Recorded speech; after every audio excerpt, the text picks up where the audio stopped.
Welcome to Satsang, everyone.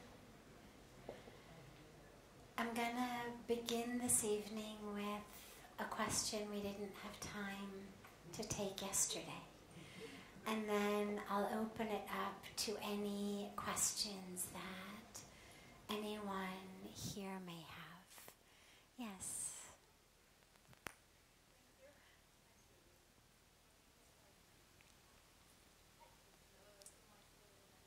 Sure. So, I meant to ask you a simple question yesterday. You had mentioned spiritual path. I would like to know what, according to you, is a spiritual path, and how do I know if I am on one, and how do I know if I should be on one? Okay. Thank you. So, what is a spiritual path? How do I know if I'm on one? And how do I know if I should be on one? The concept, when we speak of a spiritual path, in a way it's a bit misleading, because a path implies a destination. And it's really an all or nothing sort of thing. If you get in the car here and you are headed to Delhi, let's say, or you get in a train and you're headed to Delhi,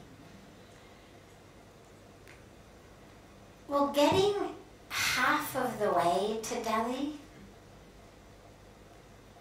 is essentially the equivalent of getting nowhere. The goal is to get to Delhi. If you got a taxi and you paid the taxi to take you to Delhi and he gets you to, Muzaffarnagar or somewhere around halfway, and he says, well, give me, at least 50% of the payment because I've gotten you 50% of the way there. You'd say, forget it. You'd say, I'm not giving you anything. I didn't hire you to get me into the middle of someplace I don't want to be. I hired you to get me to Delhi. 50% of the way is not half as good. It's zero. You would have been better off staying in Rishikesh than ending up in the middle of the way between Rishikesh and Delhi. So when we think about a spiritual path, when we think about it like that, it's actually, it's a bit misleading because it implies that somehow, until you get to the end, you're nowhere. And that's really not true. On a spiritual path, it's a path of awakening and unfolding. It's not that you start somewhere and you get someplace else. The ultimate goal of a spiritual path, the final destination, is you. Not a different you, not a new you, not an improved you. But the final destination is you. The true you. And so where most journeys take us outward, a spiritual journey actually brings us inward. And so we use the word path, we use the word journey, but don't actually think of it like that. Don't think of it as though you're getting on a road and you're going to go someplace, and until you get there, you're nowhere. Think of it more in the way of a flower blossoming. Think of it in the way of something growing and flowering and fruiting, where you're getting closer and closer to a fullness. But every step along the way is also a flowering and an opening and a fullness and a blossoming. And it's not a matter of there or nowhere. It's a matter of the opening of the self. And that's what a spiritual path is how can I get closer and closer to the truth of who I am? How can I get closer and closer to me? How can I remove that which is not me? Sometimes I talk about it in terms of a bath. Like if at the end of the day, let's say you went out to work and you had a stressful day at work and you were tired and you come home and you want to get in a hot bath. Well, when you get into a hot bath, there's this experience in the body of but there's a very important prerequisite to that experience of and that prerequisite is that you took your clothes off. Because if you're trying to get in the bathtub with your suit and your shoes and your hat and your tie and whatnot, it's not going to be relaxing at all. Anybody who has ever fallen into a swimming pool with their clothes on, or into a lake, or who's ever been in a situation where you are in a body of water fully clothed, or a woman in India dipping in Ganga, right? How we dip, fully clothed. Now Ganga, of course, is Ganga, and so it's heaven, but having the weight of your sopping wet clothes prevents that in a hot bathtub. And when we are on a spiritual path of unfolding, it's a matter literally of pulling back layers of the self until ultimately you get into that hot bath of the self. I'm pulling back my lowercase s self, that which is not true self. So I'm pulling back false identity.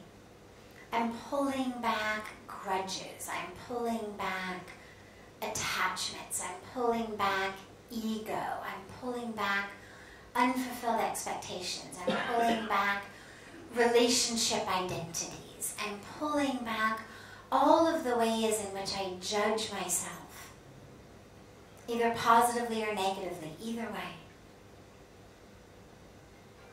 I pull all of that back.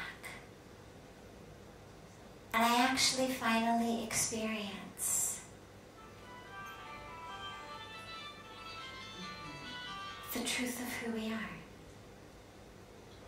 But in order to do that, I have to pull back who I'm not. And that's what the spiritual path is a path of pulling back who you're not to experience who you are. And in that path of pulling back who you're not, in that openness, you end up connecting to the rest of who you are. Because who you are, yes, is inside, but it's also outside. Because we're not separate from the creation. That's the oneness that we experience in a good meditation. It's the oneness that we experience being in love. It's the oneness we experience looking up at the stars or looking at a sunset. It's that awareness of, oh my God, we're all connected.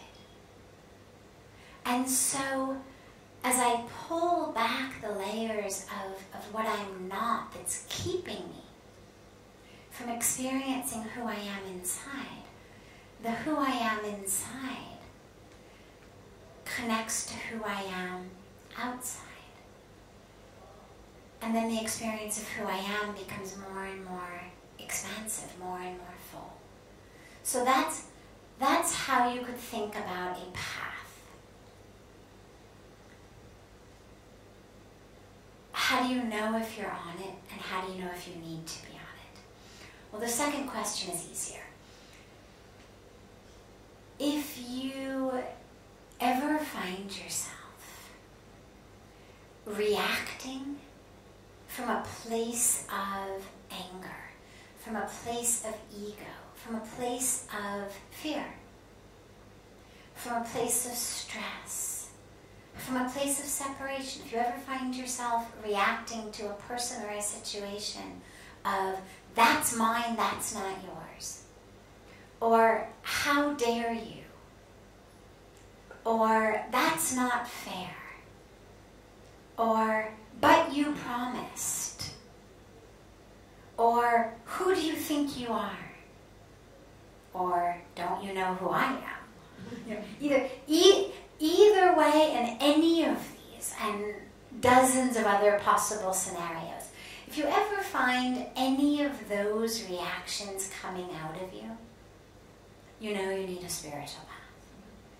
If you ever find yourself feeling, they are not me, those people, whether it's those people based on the color of their skin, whether it's based on their religion, whether it's based on their race or their sexual orientation or their socioeconomic status, if there's those people who are separate and different, and there's a line between you people and those people, you need a spiritual path.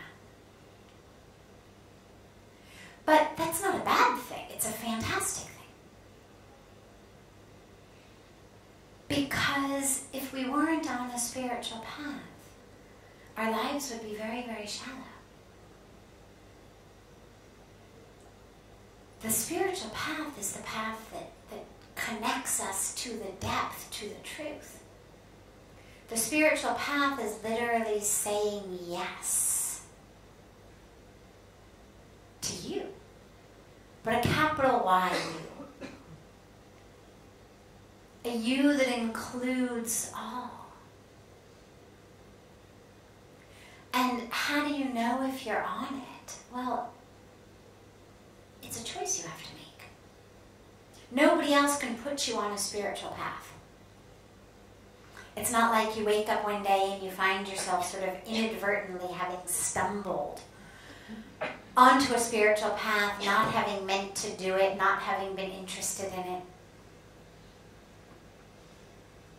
Now, you may be blessed enough to have been born in a family that was so spiritual that was just your reality, so you didn't actually have to say, I'm going to do this, because that was how you were raised. But nonetheless, we all reach a point in our lives, typically in early teenage life, in which we really start to look at how our parents are, what the family culture is, what the values are, and we either decide, I'm going to go with this, or we rebel against it. And so in any case, you have to decide to be on a path. So you're the only one who knows if you are. But if you're not, get on one. Grab the first way in. It's one of the very few paths in the world where you can't end up in the wrong place. You may not know exactly where you're going, but where you can be absolutely assured you're going to go to the right place. And every step of the way is in and of itself a blessing. It's not like getting stuck in, Meerut or Muzaffarnagar or somewhere on the way between Delhi and Rishikesh. It's literally any step you take is a step closer to the light, closer to the truth. And so any step is a gift. Okay. Yeah. Good. Yes. I believe in God. Wonderful. I believe in the existence of God. Okay. But I'm being told that if you worship in front of an idol or in front of a picture, that's a worship. But I believe that helping my fellow citizens or mere believing in God is worship. Am I wrong or am I correct? Wonderful. So, is the only way to worship a picture or a statue? Of course not. And those who worship a picture or a statue will tell you that what they're worshiping is God. It's not the stone they are worshiping. Nobody sits there and says, you know, oh, holy black marble. Oh, holy white marble. Oh, holy granite. Thou art everything. Nobody says that. It's, oh God. Because the black marble or the white marble or whatever stone is being used is there as an image, a reminder, a symbol of the divine whom we worship. And so whether you are connecting with the divine through a sculpted image, through a painted image, through a hand-drawn image, or whether you're connecting with the divine through a living, moving image in the form of a family member, or as I always say, in the form of a tree in your backyard. It's all good. God lives in all. And you don't have to take my word for it. This is not, you know, the world according to Sadhvi. This is scripture. I'm just telling you what's written in the scriptures. God lives in all. We've been given this in the Upanishads. We've been given this in the Bhagavad Gita. Right? In whatever form the devotee worships me, right? I appear to the devotee in that form. It doesn't get much clearer than that. If that form for you is an image, it's an image of Lord Krishna, it's an image of Lord Ram, it's an image of Shiva, it's an image of the Divine Mother. It's a holy book.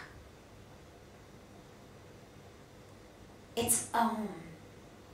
It's a fire ceremony. Or it's a tree. Or it's your grandmother.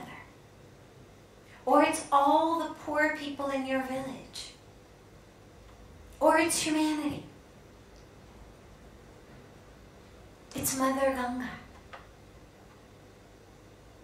Any and all of that is wonderful. So don't worry about which form it is.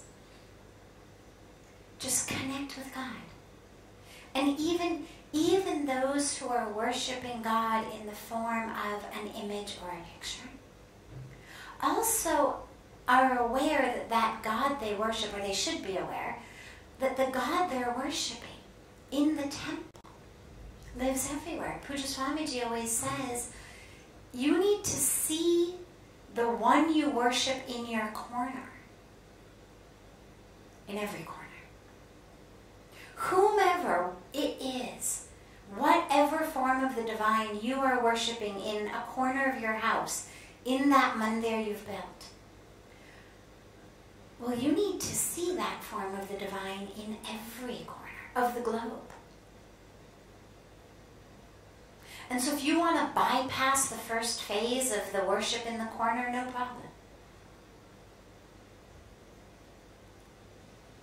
Worship through service, through connecting, absolutely.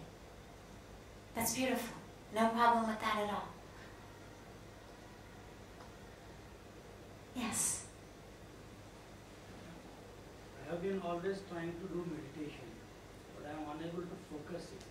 How can I do that? Wonderful. So here's what we'll do. We usually start satsang with meditation. I didn't today because we started a bit late. But we'll end with it. So what I'll do is I'll take one more question, and then we'll end with the meditation together. Okay? And I'll give you a little bit about meditation before we actually go into it. So if it's okay, I'll take I'll take one more question before we take yours, so that we can take your question on meditation and then go into a meditation to conclude. Yes? How does yoga help to change our destiny? How does yoga help to change our destiny? Well, our destiny is being created every minute and every moment.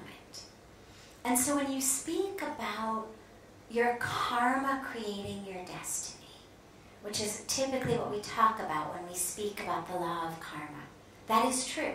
My destiny is determined by my karma. But my karma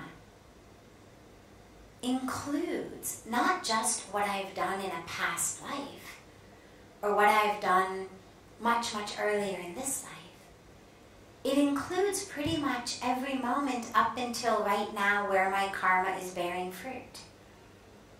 And so if I walk into the street and I bop someone on the nose and he bops me back on the nose, well, that karma bore fruit right away. Right? Now you could say, was that your karmic destiny to get bopped on the nose? It was, based on the fact that I walked out and I bopped somebody on the nose. So I did the karma of hitting somebody on the nose, thereby writing my karmic destiny that I was going to get bopped back on the nose. So some of it, yes, we can look back in past lives and say this is, some of it is earlier this life. There's 3 different types of karma that I won't go into in too much detail now, but it basically has to do with how long it takes to mature. Puja Swamiji speaks about them as long-term FDRs and short-term FDRs, or in America we say CDs. So what you put in the bank and you get back with lots of interest later on. Some of them are short-term. Put them in for 6 months, 3 months. Some of them are long-term, 5 years, 10 years. And you've got to wait in order to get your interest. Some of them are immediate. So one form of karma is I bopped the guy on the nose, he bopped me back. Karma, finished. Another form of karma is I bopped a guy on the nose. He didn't do anything. I felt really kind of good because I had had all of this pent-up stress and the act of going out and hitting somebody. Even though a part of my mind said that's a wrong thing to do, I did it. I was able to shut up the part of my brain that said that's a wrong thing to do. I felt an immediate energetic release. I decided this is great. And I then started, every time I got upset or stressed, I started hitting people. Well, slowly, that becomes a habit of mine. I then find myself in a situation where I hit someone. Maybe I break a nose. Maybe I give a black eye. I find myself arrested and thrown in jail. Now, even though it was the immediate karma of the person I hit that got me in jail, you could actually look back and say, actually, it was the karma that was building up. Because I could say, my God, it was just one bloody nose, really? One black eye? Like, I don't deserve to be locked up. Well, really what we're looking at is a pattern, a habit. The fruit of the karma was not just the last person I hit. That may be the legal karma. But the actual karma I'm getting is based on all of that. Let's say I didn't end up in jail. Let's say I kept bopping people on the nose.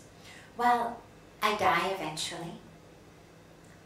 I come back. The situation in which I come back in my next life is going to be one where it's not about punishment, it's not about reward and punishment, but clearly there's a very important lesson I haven't learned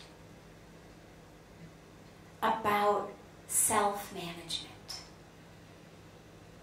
There's a very important lesson I haven't learned about being the slave of emotions or the master of emotions. There's an important lesson I haven't learned about looking at my emotions, all of that. And so I'm going to be born in a situation where I'm going to have to face that. And it may not be pleasant. And then we say, well, why did that happen? Well, that happened because 30 years before I died, I decided that it felt good when I hit someone the first time. I suppressed my conscience. I allowed myself to develop a bad habit.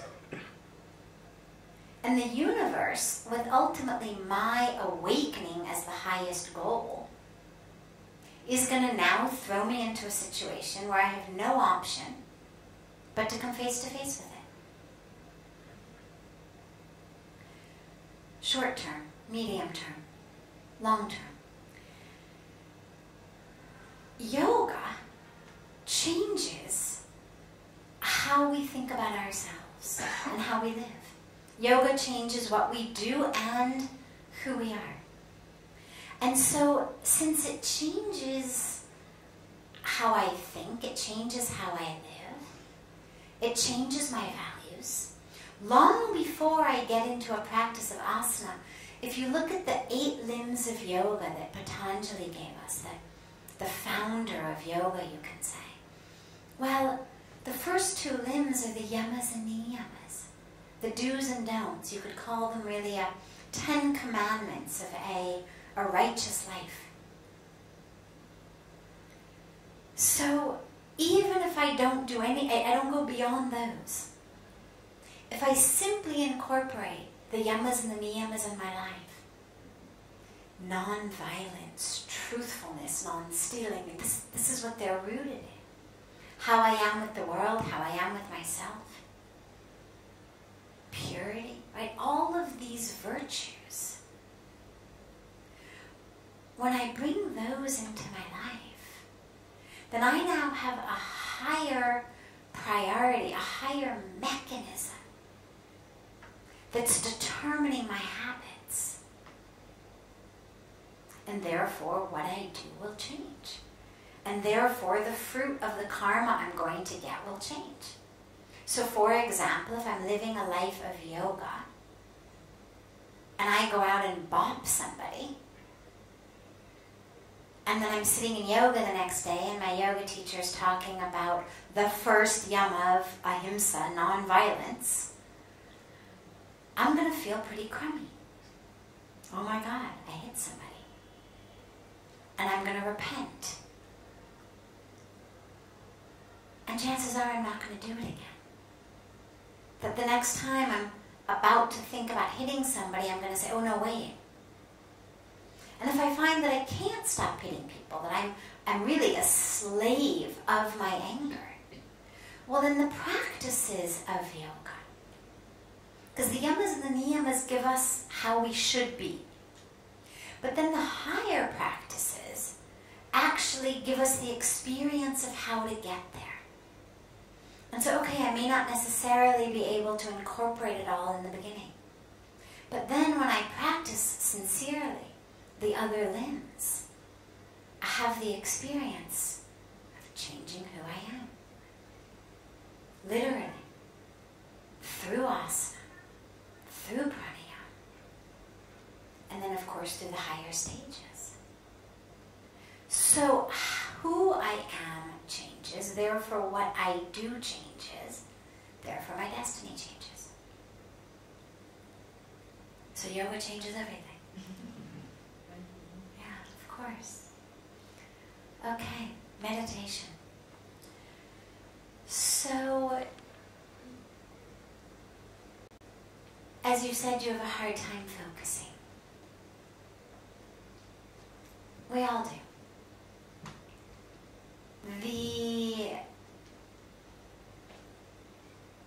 the scriptures, the teachings of yoga, of meditation, have been around a lot longer than smartphones. And I mention this because a lot of us blame sort of our current life, our devices that are beeping, our messages, our emails, whatever it is, as the reason that we can't focus.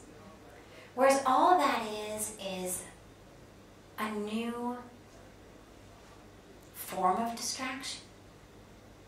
But we were distracted long before Bill Gates and Steve Jobs and these guys came around and gave us mechanisms for our distraction. Distraction is a product of the human mind. And so the sages and the saints have been talking about a monkey mind long before we had things beeping and buzzing and pinging and ringing and, to-do lists that were 10 pages. The monkey mind is really a product of the human condition. And this is important to remember because a lot of us feel very badly about it. Why can't I focus? Well, welcome to the human condition. But what we have in the practice of meditation and yoga is tools to give us, to help ourselves focus, to help quiet the distractions. And so whether it's a practice of mantra, whether it's a practice of the breath, whether it's a practice of reciting a prayer, whether it's an open-eyed practice of staring at a candle flame or staring at an image of the divine, whether it's a practice of total awareness of everything, whether it's a practice of walking meditation. There's probably an innumerable, if you look at all the different lineages and all the different teachers and all the different sampradayas, of ways to still the mind. What's important, though, is it's not about stopping the mind. It's a very subtle but very important distinction. Spirituality and meditation does not make us dull. It's not about how to take this incredible tool that I have and squash it or pretend I didn't have it. It's about how to use it. Because of course it is your mind that enables you to focus on your breath. It is your mind that enables you to chant a mantra. It is your mind that enables you to keep your eyes open and watch a candle flame. So it's not that the mind is the problem. It's that I don't have any control over my mind. And so interestingly, we speak about the importance of mindfulness. Well, look at that word. We're not talking about mindlessness. It's interesting. When we say mindless, that's obviously not where we want to go. You don't want to be mindless. You want to be mindful. Which gives us a clue of what meditation looks like. Is the mind is full, but it's full of what I want it to be full of, rather than out of my control, rather than this monkey that's jumping around aimlessly. And what the mind becomes full of, and this is where it gets a little bit more paradoxic and subtle in a way, full of is space, but space that is full. So it's not full of to-do lists. It's not full of facts and information. It's full of space. It's full of consciousness. And that's a very important distinction because it's not, meditation is not empty. So when we speak about a stillness of the mind, it's not a stillness that is just the absence of something. It's a stillness that allows the presence of something. It's a silence that's not the absence of something, but a silence that enables a fullness of something. And it's a fullness of who you are, which actually can only be experienced in the space that exists, in the opening, in the stillness. And so meditation is not about squashing and squishing and pushing. It's about opening and allowing. And so when we open and allow, but we have to use, or most of us do at least, something to give the mind something to do in order to allow for the spaciousness. So it's like if you've got a new puppy, or you've got a small child, and they're running around all over the place.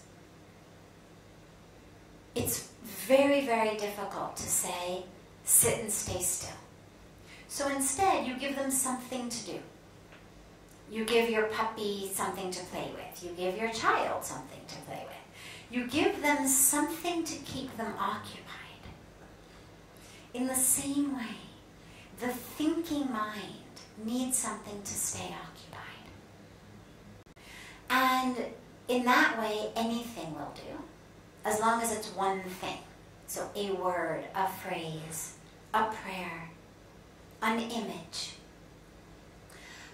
But the mantra actually has a dual benefit, rather a triple benefit. On the most basic level, it's just giving your mind something to do. So instead of bouncing around, the mind is now on the mantra.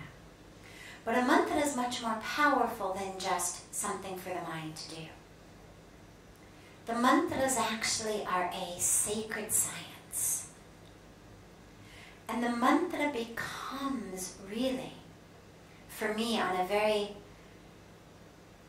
visceral level, it feels to me like the mantra feels like a life raft, that when I'm drowning in the nonsense of my own mind, I can hang on to it.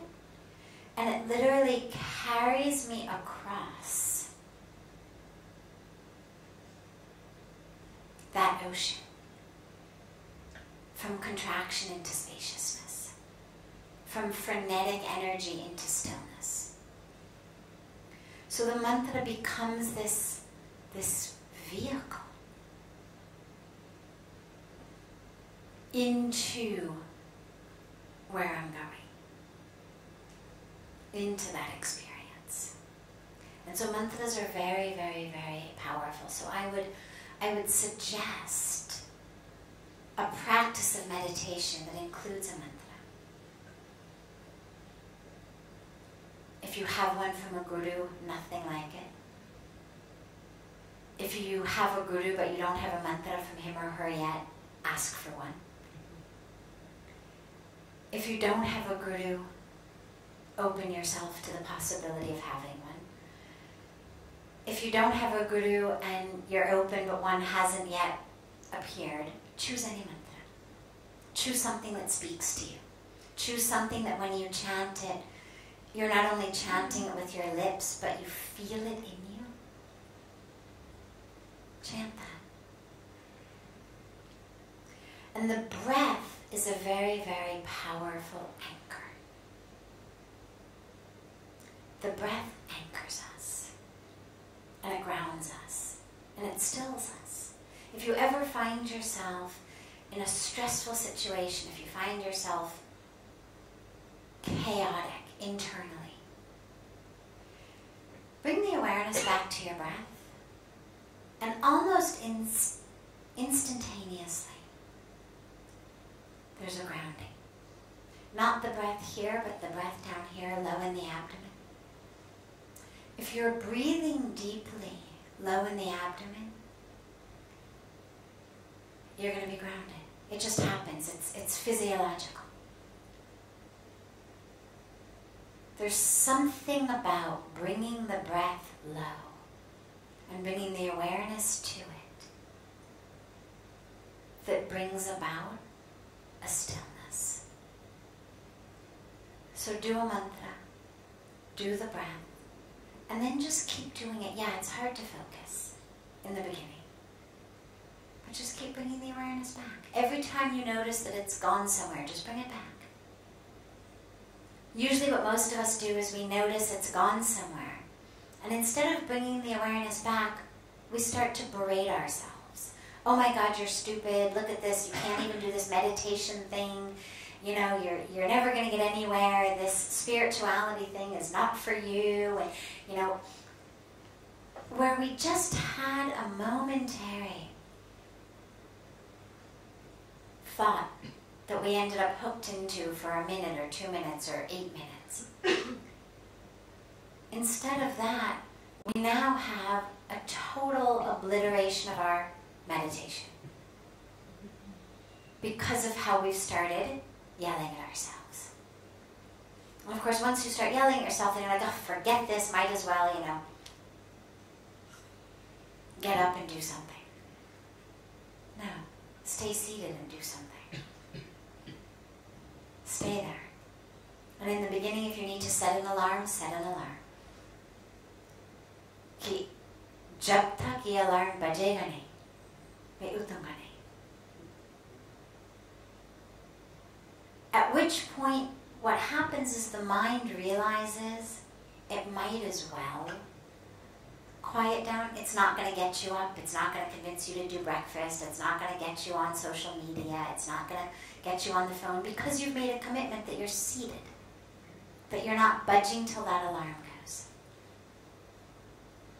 And then it wanders, you bring it back. It wanders, you bring it back. So let's spend just the next 4 or 5 minutes together in a short meditation. Find any position that is comfortable for you, but where the breath can flow freely.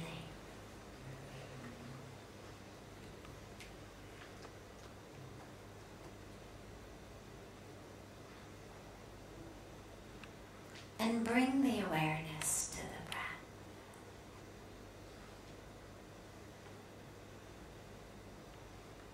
Bring the awareness to the breath, low in the abdomen. And allow yourself, your consciousness, your awareness, to merge with that breath.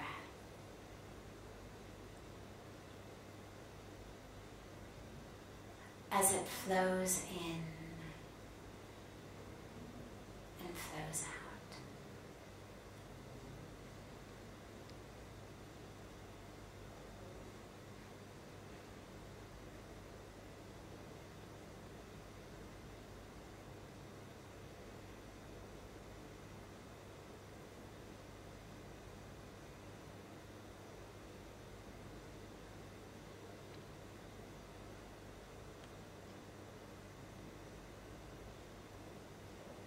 And as you inhale, allow yourself to carry your breath upwards. So you're bringing it from low in the abdomen, below the belly button. Carry it as high upwards as you can. And see if you can bring it all the way up to your third eye, the Agya Chakra. that space just between the eyebrows. Don't force it or push it, but allow yourself to carry the breath gently, smoothly, as high as you can. And then let it drop back down.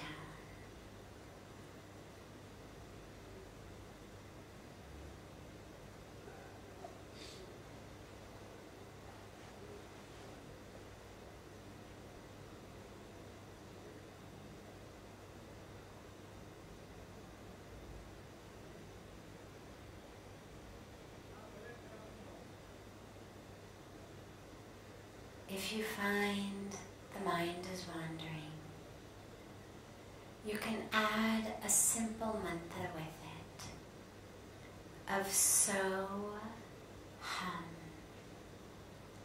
So on the inhalations as you rise, hum on the exhalations as you drop deeper and deeper. It means I am that. I am one with the universe. Or you can chant Om on the inhalation, Ma on the exhalation. Either Soham or Om. Allow the mantra to chant itself in the background while you keep the awareness on the breath.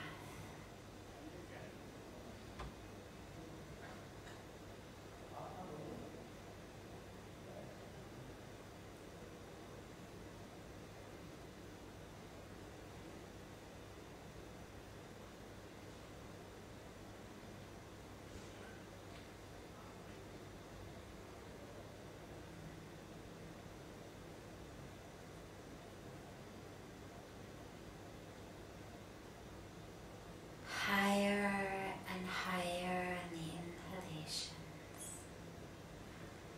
closer and closer to the Agya Chakra, that third eye that sees the divine truth.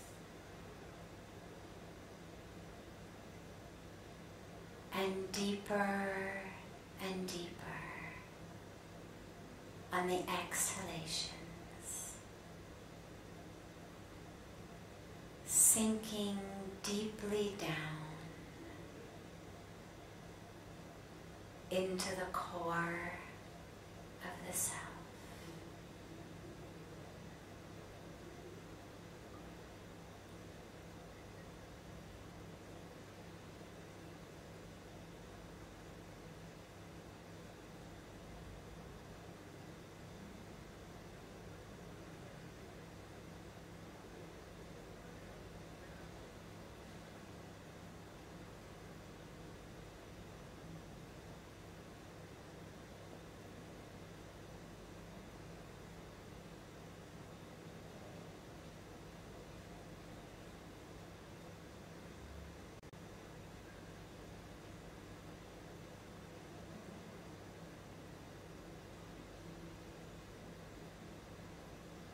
The mind wanders, just bring it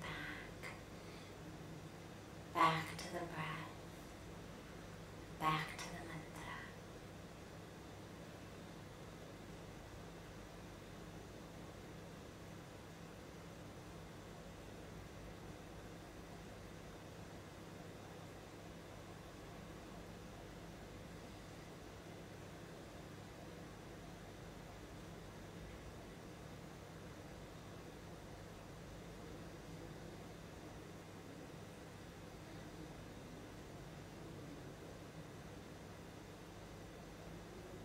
Gently bring the palms of the hands together and rub them gently against each other.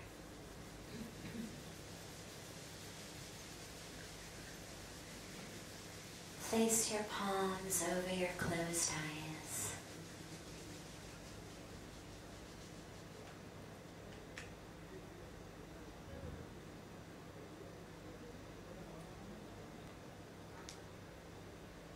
Open the eyes gently and lower your